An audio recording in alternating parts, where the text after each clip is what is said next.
Okay po. Anytime po, Faye. Go. Mamumulaklak sa ganda ang umaga natin. Dahil kami ang kasama niya sa kulitan.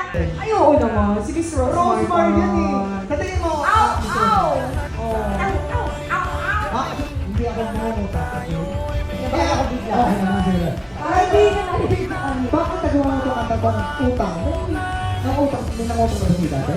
Ay, ako madami na po. Tapos pag nangutang ang isang kaibigan, ang paaway mo na yun, no? Yun Ikaw ba yun? mayaman mo. Maganda pa, ibigay mo na lang. So, ayan ako. Pala si Rosemar Time Pamalaklaking o mas kilala bilang Rosmar. And follow niyo po ako sa aking FBIGYT.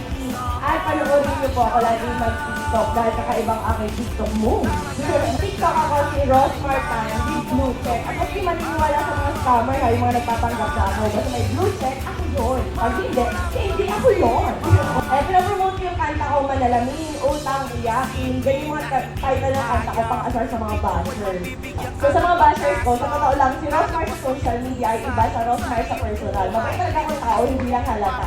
At ako sabi sa mga bashers ko, as long as hindi kayo nagpapakain sa akin, nagpaaral sa akin, bumubuhay sa akin, wala akong pakialam. Dahil nga sabi nga, more bashers, more blessings.